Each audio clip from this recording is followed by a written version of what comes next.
ମୋ ଭବିଷ୍ୟତ ମୋ ଭବିଷ୍ୟତ ମୋ ଭବିଷ୍ୟତ ଆମେ ଗଢ଼ିବା ଆମେ ଗଢ଼ିବା ଆମେ ଗଢ଼ିବା।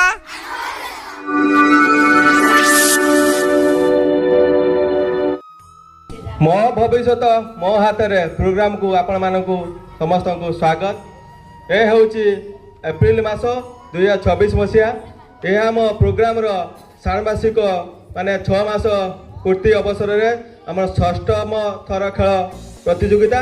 बहुत बहुत धन्यवाद। जहाँ आमर प्रोग्राम गोटे दिन आरंभ करी 6 मास अतिबाहित हो गला। या भितर आम जापारे एत जल्दी हो गला।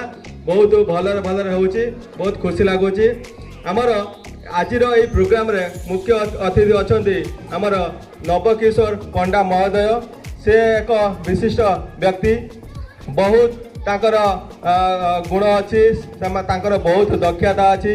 से बहुत जगार बहुत उन्नति करमिति कि से हूँ प्रतिष्ठा कर बहुत सारा यज्ञ कुंड मंडप ताकर बहुत सारा आमर जो प्रवचन हुए से भी प्रतिष्ठा कर प्रवचन भी आमर कुड़ियामाल ग्राम एवं ता सहित से बहुत सारा मंदिर भी प्रतिष्ठा करमिति गला आमर जगन्नाथ मंदिर यही एरिया रे माने बहुत कम अच्छी माने कुड़ियामाल गोटे एक नुआ मंदिर प्रतिष्ठा कर तेणु तांको बहुत बहुत धन्यवाद।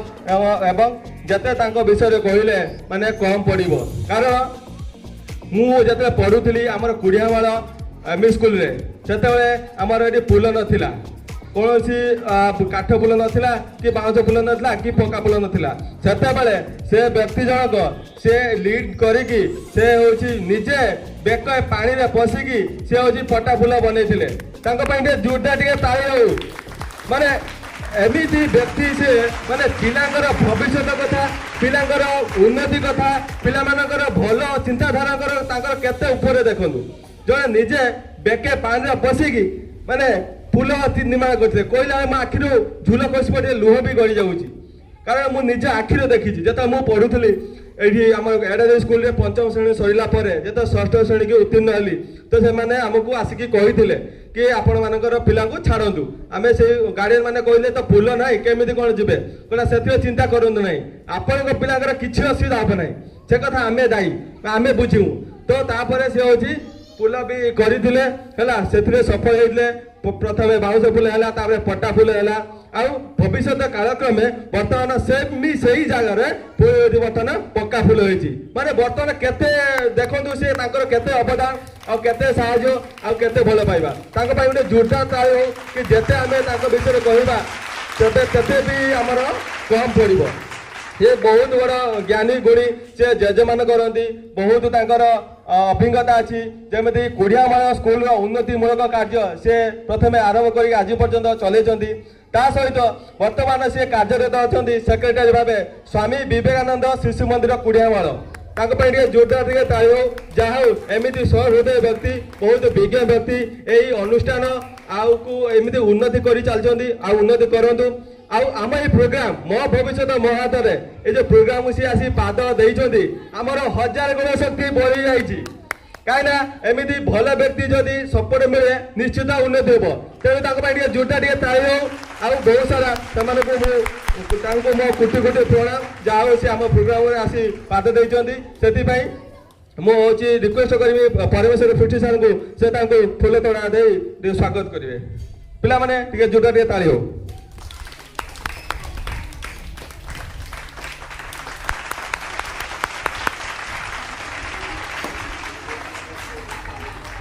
बहुत बहुत धन्यवाद। मु अनुरोध करी आमर महाशय नवकिशोर पंडा महोदय को से पिला को किसी माने मोटिवेशन कथा कहे हम प्रेरणा देवे किमिति से माने प्रोग्राम रे भाग नहीं आउ उन्नति करूँ आउ पाठ पढ़ा केमती अग्रसर हूँ। धन्यवाद।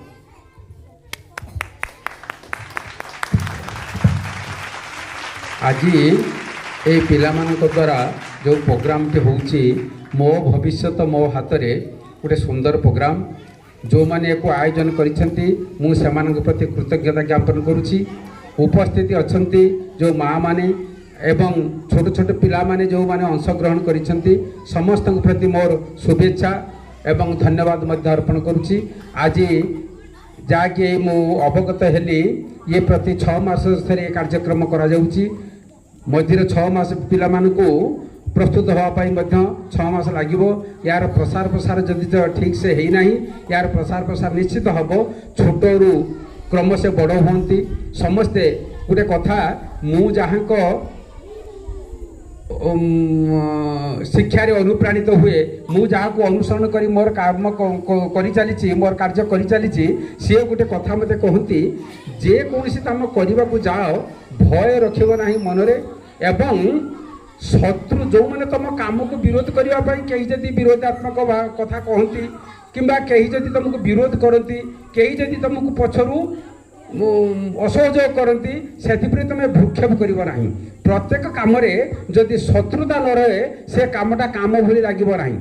ପ୍ରତ୍ୟେକ କାମରେ କିଛି ବିରୋଧ ରହିବ, ତାକୁ ତୁମେ ଭ୍ରୂକ୍ଷେପ ନ କରି ଯଦି ତୁମେ ଭାବିଛ ତୁମେ ଯାହା କରୁଛ ସେଟା ଗୋଟେ ଭଲ କାମ, ସେଟା ଗୋଟେ ମଙ୍ଗଳମୟ କାମ, ସେ କାମରେ କିଛି ଲୋକଙ୍କର ଭବିଷ୍ୟତ ଗଠନ ହେବ, ସେ କାମ କିଛି ଲୋକଙ୍କୁ ସାହାଯ୍ୟ କରିବ, ସହଯୋଗ କରିବ, ସମାଜର ମଙ୍ଗଳ କରିବ, ସେ କାମ ଉପରେ ତୁମେ ଆଗେଇ ଯିବ। କୌଣସି ବାଧା ବିଘ୍ନ ବିପଦ ଆପଦକୁ ଭ୍ରୂକ୍ଷେପ ନ କରି ଗୋଟେ ଭଲ କାମ ପାଇଁ ତୁମେ ଆଗେଇ ଯିବ। ଗୋଟେ ଛୋଟିଆ କଥା ମୁଁ ପିଲାମାନଙ୍କୁ କହୁଛି, ସେମାନେ ଶୁଣିବେ। ମୋହନଦାସ କରମଚାନ୍ଦ ଗାନ୍ଧୀ ଯେତେବେଳେ ମେଟ୍ରିକ ପାସ୍ କଲେ, ମୋହନଚାନ୍ଦ କରମଚାନ୍ଦ ଗାନ୍ଧୀ ଯାହାକୁ ଆମେ ମହାତ୍ମା ଗାନ୍ଧୀ ବୋଲି କହୁଛନ୍ତି, ସେ ଯେତେବେଳେ ମେଟ୍ରିକ ପାସ୍ କଲେ ସେ 3rd ଡିଭିଜନରେ। ଛୁଆମାନେ ସବୁ ଜାଣିଥିବ, ଅନ୍ୟମାନଙ୍କ ମହାପୁରୁଷ ମାନଙ୍କ ଭଳି ସେତେ କୃତି ଛାତ୍ର ମହାତ୍ମା ଗାନ୍ଧୀ ନଥିଲେ।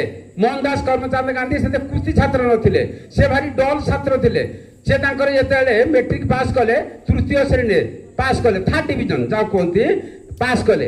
ପାସ୍ କରିସାରିଲା ପରେ ଯଦିଓ ତାଙ୍କର ଉଚ୍ଚ ଶିକ୍ଷା ପାଇଁ ଟିକେ ଆଗ୍ରହ ହେଲା, କିନ୍ତୁ ତାଙ୍କର କିଛି ପଡ଼ୋଶୀ ଥିଲେ, ତାଙ୍କର ହିତାକାଂକ୍ଷୀ ଥିଲେ। ସେ ଭାବିଲେ ଯେ ମୋହନ ଦାସଙ୍କ ବାପା କାବା ଗାନ୍ଧୀ ସିଏ ତ ଜଣେ ରାଜାଙ୍କ ପାଖରେ ଦେୱାନ ଥିଲେ, ତେଣୁ ଯଦି ଓକିଲାତି ପଢ଼ନ୍ତି, ମୋହନ ଯଦି ଓକିଲାତି ପଢ଼େ ତାହେଲେ ସେ ତା ବାପାଙ୍କ ଦେୱାନୀ କାମଟା ସମ୍ଭାଳି ପାରିବ।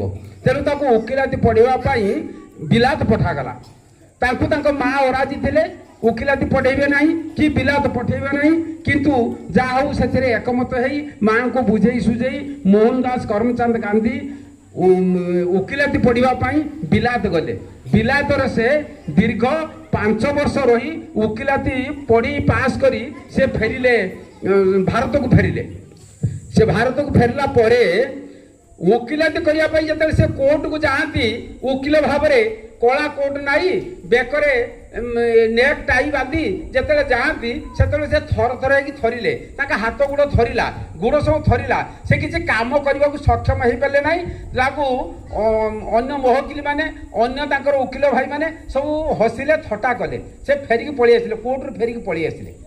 କୋର୍ଟରୁ ଫେରି ଆସିଲା ପରେ ଭାବିଲେ, ମୁଁ ଲୋକମାନଙ୍କର କିଛି ଉପକାର କରିପାରିବି ନାହିଁ। ମୁଁ ଯେଉଁ ପାଠ ପଢ଼ିକି ଆସିଲି, ଲ ପଢ଼ିକି ଆସିଲି, ପାଠ ପଢ଼ିକି ଆସିଲି, ୟା ଦ୍ୱାରା ମୁଁ ଲୋକମାନଙ୍କ କିଛି ସେବା କରିପାରିଲା ଭଳି ମୋତେ ଲାଗୁନାହିଁ। ତାପରେ ତାଙ୍କୁ ଗୋଟେ ଅଫର ଆସିଲା, ସେ ଯିବେ ଆମର ଯେଉଁ ଦକ୍ଷିଣ ଆଫ୍ରିକାରେ 2 ଜଣ ବନ୍ଧୁ, ବ୍ୟବସାୟୀ ବନ୍ଧୁ, ତାଙ୍କ ଭିତରେ ବହୁତ ବିଶ୍ୱାସ ଥିଲା, କିନ୍ତୁ କୌଣସି କାରଣରୁ ଅବିଶ୍ୱାସ ସୃଷ୍ଟି ହେଇ ତାଙ୍କର ମାଲି ମକଦ୍ଦମା ଚାଲିଥାଏ। ସେହି ମକଦ୍ଦମାକୁ ହ୍ୟାଣ୍ଡଲ କରିବା ପାଇଁ ସେ ଯିବେ, ଦକ୍ଷିଣ ଆଫ୍ରିକା ଯିବେ। ଯାଉ ସେଥିରେ ସେ ରାଜି ହେଲେ, ରାଜି ହେଇ ଦକ୍ଷିଣ ଆଫ୍ରିକା ଗଲେ। ଦକ୍ଷିଣ ଆଫ୍ରିକାରେ ସେ ପହଞ୍ଚିଲା ମାତ୍ରେ ଇଏ କେସ୍କୁ ବୁଝିଲେ। 2 ଜଣ ଯାକ ହେଉଛନ୍ତି ଭାରତୀୟ ବନ୍ଧୁ, ଭାରତୀୟ। ସେମାନେ ଦକ୍ଷିଣ ଆଫ୍ରିକାରେ ଯାଇ ବ୍ୟବସାୟ କରୁଥିଲେ। 2 ଜଣ ଜାଣେ ଉତ୍ତମ ବନ୍ଧୁ। ସେ ତାଙ୍କର ଯାହା ଦ୍ୱାରା ସେ ଯାଇଥିଲେ, ତାଙ୍କ ପାଖରୁ କେସର ସବୁ ମୂଳ ମନ୍ତ୍ର ବୁଝିଲେ। ବୁଝି ସାରି କହିଲେ, ଆପଣ ମୋତେ ଯଦି ସମୟ ଦେବେ, ମୁଁ କମ୍ ଦିନ ଭିତରେ ଏ ମକଦ୍ଦମାକୁ ଆପଣଙ୍କର ଶେଷ କରିଦେବି, ଫଇସଲା କରିଦେବି। ତେଣୁ ଆଶ୍ଚର୍ଯ୍ୟ ହେଲେ ଯେ ତାଙ୍କୁ ଯିଏ ଡାକିଥିଲେ, ଯେଉଁ ବନ୍ଧୁ ଯାହାର ମକଦ୍ଦମା ଲାଗିଛି, ସେ କହିଲେ, ଇଏ କ'ଣ ଆସି କହିଲେଣି, ଆମେ ଇଏ ଦୀର୍ଘ 10 ବର୍ଷ ହେଲା ଆମର ମକଦ୍ଦମା ଚାଲିଛି, ଏପର୍ଯ୍ୟନ୍ତ ମକଦ୍ଦମାରେ କିଛି ହାତ ମରା ଯାଇନି, ଇଏ କ'ଣ କହିଲେଣି ଏତେ ଶୀଘ୍ର ମକଦ୍ଦମା ଶେଷ କରିଦେବେ? ଇଏ କ'ଣ ମୋର ଅପରପକ୍ଷ ପାଖରୁ କିଛି ପଇସା ପତ୍ର ନେଇ, ଲାଞ୍ଚ ନେଇ ମୋ ବିରୁଦ୍ଧରେ ମକଦ୍ଦମାକୁ କିଛି କରିଦେବେ କି? ତାଙ୍କ ଭିତରେ ସନ୍ଦେହ ହେଲା। ଯେତେବେଳେ ତାଙ୍କ ମନୋଭାବରୁ ଜାଣିପାରିଲେ ମୋହନ ଦାସ ଯେ ଇଏ ମୋତେ ସନ୍ଦେହ କରୁଛନ୍ତି, ତେଣୁ ତାଙ୍କୁ ସେ କହିଲେ, ଦେଖନ୍ତୁ, ଆପଣଙ୍କର ସହଯୋଗ କରିବା ପାଇଁ ଆପଣଙ୍କ ପାଇଁ ଆସିଛି, ପଇସା ନେବି ଆପଣଙ୍କ ପାଖରୁ, ମୁଁ ଆପଣଙ୍କ ସହିତ କୌଣସି ବେଇମାନି କରିବ ନାହିଁ। ଯାହା ମୁଁ କରିବି ଆପଣଙ୍କ ସପକ୍ଷରେ ଯିବ ଏବଂ ଆପଣ ନ୍ୟାୟ ପାଇବେ ସେହି ହିସାବରେ ମୁଁ ଯାହା କରିବା କଥା କରିବି। ସେଠୁ ତାଙ୍କର ଯେଉଁ ଦିନକୁ ତାରିଖ ଥିଲା ସେ ତାରିଖକୁ ବୁଝାମଣା କରିବା ପାଇଁ ତାଙ୍କୁ ସବୁ ମକଦ୍ଦମାର କାଗଜପତ୍ର ଦେଇ ବନ୍ଧୁ ଜଣକ କୋର୍ଟକୁ ତାଙ୍କୁ ପଠେଇଦେଲେ। ଯେଉଁଠି ତାଙ୍କର ବସା ତାଙ୍କ ବ୍ୟବସାୟ ଥିଲା ସେଇଠାରୁ 50 କିଲୋମିଟର ଦୂରରେ ସେତେବେଳେ ତାଙ୍କର କୋର୍ଟ ଥିଲା, ଯେଉଁଠି କେସ୍ ତାଙ୍କର ବିଚାର ହେଉଥିଲା 50 କିଲୋମିଟର ଦୂରରେ ତାଙ୍କର କୋର୍ଟ ଥିଲା। ସେ କୋର୍ଟରେ ଯାଇକି ପହଞ୍ଚିଲା ପରେ ଯେ ତାଙ୍କର ଯେଉଁ ଓକିଲ କେସ୍କୁ ପରିଚାଳନା କରୁଥିଲେ ତାଙ୍କ ସହିତ ସାକ୍ଷାତ ହେଲା, ତାଙ୍କ ସହିତ ମଧ୍ୟ ସବୁ କଥା ହେଲେ ଯେ ମୁଁ ଅମୁକଙ୍କ ତରଫରୁ ଆସିଛି। ତାପରେ ପ୍ରତିପକ୍ଷଙ୍କ ସହିତ ମଧ୍ୟ ତାଙ୍କର ସାକ୍ଷାତ ହେଲା। ପ୍ରତିପକ୍ଷଙ୍କ ପାଖରୁ ସେ ବୁଝିଲେ ଯେ ସିଏ ହେଉଛନ୍ତି ଇଏ ତାଙ୍କ ଆର ପକ୍ଷଙ୍କର ଜଣେ ବନ୍ଧୁ, ତାଙ୍କ ଭିତରେ ବିଶ୍ୱାସ ଥିଲା, ତାଙ୍କ ପାଖରେ ବହୁ ସତ୍ୟତା ଥିଲା, ସେ ଭାରି ଘନିଷ୍ଠ ଭାବରେ ତାଙ୍କର ବ୍ୟବସାୟ କରୁଥିଲେ। କିନ୍ତୁ ଏମିତି ଗୋଟେ ଦୁର୍ଯୋଗ ଆସିକି ପହଞ୍ଚିଲା, ସେମାନେ ମକଦ୍ଦମା କରିବା ପାଇଁ ରାଜି ହେଲା, ସେ ରାଜି ମାନେ ବାଧ୍ୟ ହେଲେ। ସେ ମକଦ୍ଦମାଟିର ମୂଲ୍ୟ ଥିଲା 2 ଲକ୍ଷ କେତେ ଟଙ୍କା, 2 ଲକ୍ଷ କେତେ ହଜାର ଟଙ୍କା ସେଇ ସମୟରେ ଥିଲା। ମାନେ ଏତିକି ଟଙ୍କା ପାଇଁ ସେମାନଙ୍କ ଭିତରେ ଅବିଶ୍ୱାସ ସୃଷ୍ଟି ହେଲା, ସେମାନେ ମକଦ୍ଦମା କରୁଥିଲେ। ତେଣୁ ସେଦିନ କେସ୍କୁ ସେ ହାଜିରା ଦେଇ ସାରି ପ୍ରତିପକ୍ଷଙ୍କ ସହିତ ଆଲୋଚନା କଲେ। ଆପଣ କେତେ ବର୍ଷ ହେଲା କେସ୍ ଲଢ଼ିଲେଣି? ପ୍ରତିପକ୍ଷ କହିଲେ 10 ବର୍ଷରୁ ଉର୍ଦ୍ଧ୍ୱ ହେବ। ଏଥିରେ ଆପଣଙ୍କର ପଇସା ଖର୍ଚ୍ଚ ହେଉଛି ନା? ହଁ ହେଉଛି। ଏଥିରେ ଆପଣଙ୍କର ସମୟ ନଷ୍ଟ ହେଉଛି ନା? ହଁ ହେଉଛି। ଆପଣ ରାୟ ହେବା ପର୍ଯ୍ୟନ୍ତ ଅପେକ୍ଷା କଲେ ଆହୁରି ବହୁତ ଦିନ ଯାଇପାରେ ନା? ହଁ ଯାଇପାରେ। ତାହେଲେ ଯେତେ ଦିନ ପର୍ଯ୍ୟନ୍ତ କେସ୍ ଲିଙ୍ଗରିଂ ହେବ ସେଥିରେ ଆପଣଙ୍କ ଆହୁରି ପଇସା ଖର୍ଚ୍ଚ ହେବ ନା? ହଁ ହେବ। ନା ଆପଣ ଶେଷରେ ଜିତିବେ କି ହାରିବେ ତାର କୌଣସି ସତ୍ୟତା ନାହିଁ? କହିଲେ ନା ନାହିଁ, ମୁଁ ହାରି ଯାଇପାରେ କିମ୍ବା ଜିତି ଯାଇପାରେ। ସେଠୁ କହିଲେ ଆପଣ ଯଦି ମୋତେ କଥା ଦିଅନ୍ତି ମୁଁ ଆପଣଙ୍କର ଇଏ ମକଦ୍ଦମାକୁ 1 ମାସ ଭିତରେ ଶେଷ କରିଦେବି, ଆପଣ ଯଦି ମୋ କଥାରେ ରାଜି ହେବେ। ପ୍ରତିପକ୍ଷଙ୍କୁ କହିଲେ କିଏ ମକଦ୍ଦମା ପରିଚାଳନା କରିବା ପାଇଁ ଦାୟିତ୍ୱ ନେଇଥିବା ମୋହନ ଦାସ କରମଚାନ୍ଦ ଗାନ୍ଧୀ, ସେ ତାଙ୍କୁ ପ୍ରତିପକ୍ଷଙ୍କୁ କହିଲେ ଆପଣ ଯଦି ଏକମତ ହେବେ ମୁଁ 1 ମାସ ମଧ୍ୟରେ ଏ ମକଦ୍ଦମାକୁ ଫଇସଲା କରିଦେବି। ସେଠି ପ୍ରତିପକ୍ଷ କହିଲେ 10 ବର୍ଷ ଭିତରେ ଯେଉଁ ମକଦ୍ଦମା ଶେଷ ହେଇପାରୁନାହିଁ ଇଏ ବ୍ୟକ୍ତି କହୁଛନ୍ତି 1 ମାସରେ ଶେଷ କରିଦେବେ, ଇଏ କେମିତି କ'ଣ କରିବେ କି? କହିଲେ ଆଚ୍ଛା ହଉ ଆପଣଙ୍କ ପ୍ରସ୍ତାବଟା ଦିଅନ୍ତୁ, ଯଦି ମୋତେ ଭଲ ଲାଗିବ ମୁଁ ଆପଣଙ୍କ କଥାରେ ରାଜି ହେବି। କହିଲେ ମୁଁ ପ୍ରସ୍ତାବ ଏଇଆ ଦେଉଛି ଉଭୟ ପକ୍ଷର ଓକିଲ ରହିବେ, ଉଭୟ ପକ୍ଷ ରହିବେ, ଆପଣଙ୍କ କଥାକୁ ବିସ୍ତୃତ ଭାବରେ ଆଲୋଚନା କରାଯିବ। ଆଲୋଚନା କରାଯାଇ ଯେଉଁ ନ୍ୟାୟ ଦିଆଯିବ ଆପଣ ମାନି ନେବାକୁ ବାଧ୍ୟ ହେବେ। আর যদি মানি নিয়ন্তি সেটা আপনার কোণ প্রতিপক্ষ পচারে যদি আমি মানি নৌ লাভ কোণ যদি মানি ন নৌ ক্ষতি কোণ কলে আপন মানে যদি মানি নিয়ন্তি 10 বর্ষ ধরি চালুথিবা কার্য 1 মাসে শেষ হব আপন আগামী দিন পাই আর পয়সা খরচ করিবে না আগামী দিন পাই সময় নষ্ট করিবে না আপনার সময়কে ব্যবসায় দেই যে পয়সাটি নষ্ট করছেন তার লাভ আপন মানে উঠাই পারিবে আপন মান ভিতরে বন্ধুত্ব অক্ষুণ্ণ রহিব आपण मानकर मंगल ही मंगल हम से कहले ठीक अच्छे ये कथा आसी आर पक्ष को कहले निज पक्ष को जो पक्ष से लड़ुले से पक्ष को कहले जे आर पक्ष सहित मुझे कथा आपड़ जब एकमत हे एक मास भर केस टाक आम समाधान करदे तेणु ये पक्ष कहले ठीक अच्छे आप कौन करूँ से कहले मो आपण सहित तो मुझे प्रथम बेईमानी करी ना कही किंतु आपण को मोर गोटे अनुरोध आपण जहाँ कहे सत कहे जिते आपण सहित कथा आलोचना हम आपण जहाँ कहे सत कहे पक्ष को कहले से कहले ठीक है सत कहबू गोटे दिन स्थिर है उभय पक्ष रहिले उभय वकिल रहिले मोहन दास रहिले कथा आलोचना है उभय पक्ष को प्रस्ताव दिगला आप जी जहाँ कहते सत कहतु सत व्यतीत अन्य किसी कहतु ना उभय सत कथा कहले जे प्रकृत आमर एति टंका मोर विश्वास से मुझे टंका से प्रकृत मो गुर पाइबा कथा मुझे फांकिबा उद्देश्य मकद्दमा चालू रखी स्वीकार कले से सत्य कहले स्वीकार कले ये कहले प्रकृत मुझे पैसा पाइबा कथा मुझे पैसा न पाइबारु मु मकद्दमा लड़ुची से मोहन दास कहले उभय वकिल सहित परामर्श करी कहले आमे प्रस्ताव दउछु आपण मानकु प्रस्ताव कौन है जे आज ठारू ए केस को बंद कर दे जिवो आपण तांकु एतिकी टंका दबार अछि आपण सेतिकी टंका 1 वर्ष भीतर देबे समय दिगला 1 वर्ष भीतर सेति टंका देबे एवं सेतिकी टंका को आपण आमे स्थिर करबा सुध सह देबे के मूले मूले टंका देबे नाही सुध सह टंका ଆପଣ ଦେବେ ଆଉ ଟଙ୍କା ପରିଶୋଧ କରିବା ପାଇଁ ଆପଣଙ୍କୁ ଗୋଟେ ବର୍ଷ ସମୟ ଦିଆଯିବ। ଉଭୟ ପକ୍ଷେ କ'ଣ କହୁଛନ୍ତି? ଟଙ୍କା ପାଇବା ଲୋକ ରାଜି ହେଇଗଲା ଯେ ଠିକ୍ ଅଛି ମୁଁ ଆଉ ମକଦ୍ଦମା ନ କରିକି ଯଦି ପଇସା ପାଇ ମୋର ଅସୁବିଧା କ'ଣ? ଆଉ ଦବା ଲୋକ ମଧ୍ୟ ଭାବିଲା ପ୍ରକୃତରେ ମୋର ଦବା କଥା ଅଛି, ମୁଁ ଯଦି ଦେଇଥାନ୍ତି ଆଜି ମୋତେ ସୁଧ ପଡ଼ିନଥାନ୍ତା ଏବଂ ଏଇ ମକଦ୍ଦମାରେ ଯେତିକି ପଇସା ମୁଁ ଖର୍ଚ୍ଚ କଲିଣି ଆଉ ମଧ୍ୟ ମୋର ଖର୍ଚ୍ଚ କରିବାକୁ ପଡ଼ିନଥାନ୍ତା। ଉଭୟ ପକ୍ଷ ରାଜି ହେଲେ। ରାଜି ହେଇସାରିଲା ପରେ ସେ ମକଦ୍ଦମାଟି ତାଙ୍କର ଫଇସଲା ହେଇଯାଇଥିଲା। ଏଇଟା ଥିଲା ତାଙ୍କର ଓକିଲାତି ପାସ୍ କଲା ପରେ ଗୋଟେ ପ୍ରଥମ ବିଜୟ ଥିଲା ଦକ୍ଷିଣ ଆଫ୍ରିକାରେ, କିନ୍ତୁ ଏଇଟା ଭାରତରେ ନୁହେଁ, ଦକ୍ଷିଣ ଆଫ୍ରିକାରେ।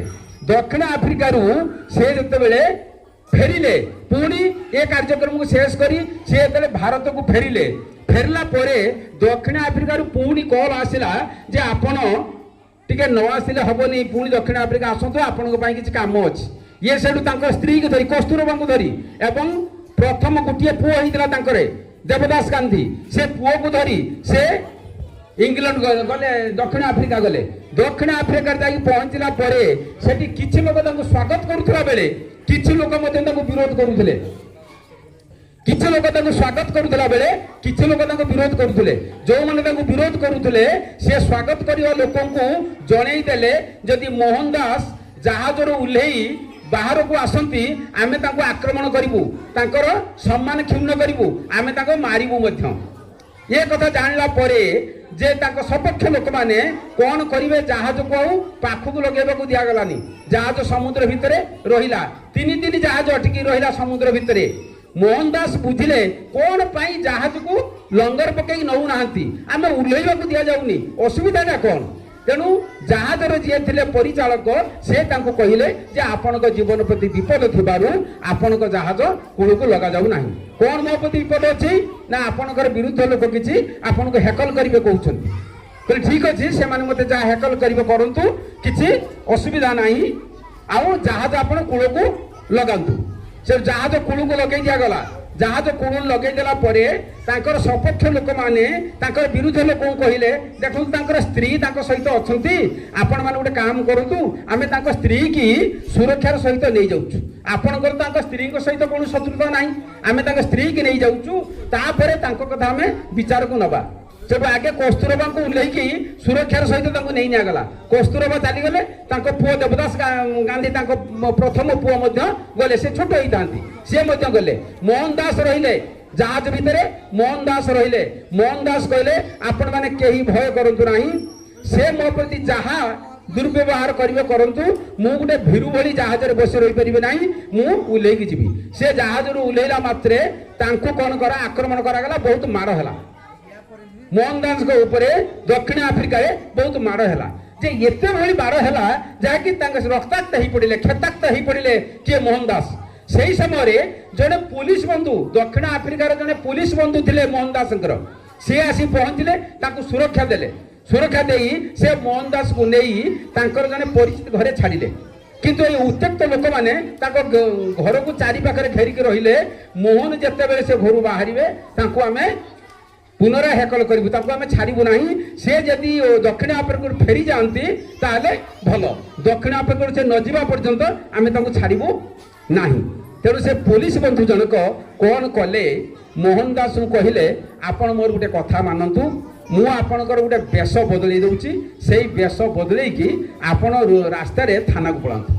ସେ କ'ଣ କଲେ ଯେ ତାଙ୍କ ମଥାରେ ଗୋଟେ ବେଲା ଉଗୁଡ଼େଇ ଦେଲେ, ଉଗୁଡ଼େଇ ଦେଇକି ତାଙ୍କୁ ଗୋଟେ ପକେଟରେ ବାନ୍ଧିଦେଲେ, ବାନ୍ଧି ଦେଇକି ଗୋଟେ ଗଣ୍ଠୁଳି, ଗୋଟେ ବସ୍ତା କିଛି ବୁରାର ଗୋଟେ ଗଣ୍ଠୁଳି କଲେ, ସେ ଗଣ୍ଠୁଳିକି ସେ ମୁଣ୍ଡେଇଲେ, ମୋହନ ଦାସ ମୁଣ୍ଡେଇଲେ, ଛିଡ଼ା ଲୁଗା କୁର୍ତ୍ତା ପିନ୍ଧିଲେ, ପିନ୍ଧିକି ସେ ଗଲେ, ରାସ୍ତାରେ ଗଲେ, ଯାଇକି ଥାନାରେ ରହିଲେ। ଏମିତି ଭାବରେ ତାଙ୍କୁ ଯିବାକୁ ପଡ଼ିଥିଲା, ରହିଲେ। ତାପରେ ଏ ଆନ୍ଦୋଳନକାରୀ ମାନେ ତାଙ୍କ ବିରୁଦ୍ଧ ଲୋକମାନେ ବାহিରେ ନାରାବାଜି କରୁଥାନ୍ତି। ପୁଲିସ ମହାଶୟ ଆସି କହିଲେ ଆପଣମାନେ ଏବେ ଶାନ୍ତ ହୁଅନ୍ତୁ, ଆପଣମାନେ ଯାଆନ୍ତୁ, ମୋହନ ଦାସ କୁଆଡ଼େ ପଳେଇଲେଣି। କୁଆଡ଼େ ପଳେଇଲେ ମୋହନ ଦାସ? ଏଇ ଘରକୁ ଯାଇଥିଲେ, ଆପଣ ତାଙ୍କୁ ଏଇ ଘରେ ଛାଡ଼ିଛନ୍ତି, ସେ ଏଇ ଘରେ ଅଛନ୍ତି, କୁଆଡ଼େ ଯାଇନାହାନ୍ତି, ଛାଡ଼ିବୁ ନାହିଁ ତାଙ୍କୁ। ସେ ବାହାରିକି ଆମକୁ କୁହନ୍ତୁ ଯେ କାଲି ସେ ଦକ୍ଷିଣ ଆଫ୍ରିକା ଛାଡ଼ିବେ, ଆମେ ନୀରବରେ ପଳେଇଯିବୁ, କିନ୍ତୁ ତାଙ୍କୁ ଆମେ ଦକ୍ଷିଣ ଆଫ୍ରିକାରେ ରହିବାକୁ ଦେବୁ ନାହିଁ। ସେଠୁ ପୁଲିସ ମହାଶୟ କହିଲେ ଆପଣମାନଙ୍କ କଥାରେ ମୁଁ ଏକମତ, ଆପଣମାନେ ଯାଇ ଘରେ ଖାନତଲାସ କରନ୍ତୁ, ଯଦି ମୋହନ ଦାସଙ୍କୁ ପାଆନ୍ତି ତାହେଲେ ଆପଣ ଯାହା କରିବେ ମୁଁ ସେଥିରେ ରାଜି ଅଛି, ଯଦି ମୋହନ ଦାସଙ୍କୁ ଆପଣ ନ ପାଆନ୍ତି ତାହେଲେ ଆପଣ ନୀରବରେ ଫେରିଯିବେ। ए पक्ष मैंने आज हेल्ले से जानते ये घर को जाइए मोहन दास कौट जाइना ये घर को जाइए तेणु एम से घर भितर खान तलाश कले से खान तलाश कर देखिले मोहन को कौटी पाइले नहीं तेणु से भाविले पुलिस को सन्देह करी कहले आपण कौटी खसई देइचंती कहले हाँ मुझे खसई देइची तुम मान सामने से जाइचंती तुम मैंने जानी पारना एबे तमे तुम कथा रक्षा करो तुम नीरव फेरी जाओ से समस्ते नीरव फेरीगले पुलिस महाशय थाना को गले जाई मोहन दास को पुणी निज कोड लुगापटा पिंधेले पिंधे कहले आपण शीघ्र गोटे एफआईआर लिखिक दिंतु मुझे लोकों चार्ज करी काली सका सब मु एरेस्ट करी मोहन कहले जे से मोर कई शत्रु नुहति ना आपण को मारिया कहले कहले मु शत्रु मोहन कहले मु शत्रु से मोर कई शत्रु नुहति मुझे मकदमा करने को चाहू ना मु जो काम आसी मु से काम करी तापर मु जीवी से जाइए गोटे काम करने कौन फ्रांचाइज ऑफ इंडियन को विरुद्ध रे सेठिकार सरकार गोटे आईन प्रणयन करने को चाहूले से आईन टाक विरोध करने किसी भारतीय जे से माने जो माने स्थायी बसती कर रही से माने मोहन को डाकी मोहन दास से कार्यक्रम शृंखलार भाव में चलेले सरकार सहित से लड़ई से आईन को रद्द कले ताफल बहु बहु प्रशंसा से सृष्टि है बहुत लोग भल पाइले तापर से दक्षिण आफ्रिका फेरी भारतर स्वाधीनता संग्राम रे से जोग देले जे मो कहिबार कथा होउची जे से कहारी के शत्रु बोली भाबु नथिले कहारी के से शत्रु बोली भाबु नथिले आउ जो माने तांकर शत्रु थिले से तांकर प्रति मते ईर्षा करू नथिले आउ विरोध को से मते भय करू नथिले तेणु जे जो काम करबा को चाहिबो ताको विरोधाचरण को भय करबा उचित नुहे फॉरवर्ड भाव में से माने आगे जावा उचित एवं प्रत्येक कार्यर सत्यता रहिबा दरकार से जेते काम करिसंती सतापर से भारत को फेरिक जते वकिलाती कले जो केस को से हाथ को नियंती ताको मोहकिल कहती आपण जदि सत कहिबे आपण जितिबाटा श्रेय मिछ कहले आपण जितबे कि हारिबे मु कहि परिबे नाही तेणु से जेतिक केस लड़ी सब सत उपर लड़ी सत कहले समस्ते भविष्य तुम उज्जवल भविष्य तुम हम उज्जवल व्यक्तित्व तुम सृष्टि हम तेणु मिथ्या को आश्रय दब ना सत कह सचोट भाव में कम कर तुम कम ठीक हम ये कही मु विदाय दूसरी पिला निवेदन करुँची पिला खेल आरंभ कर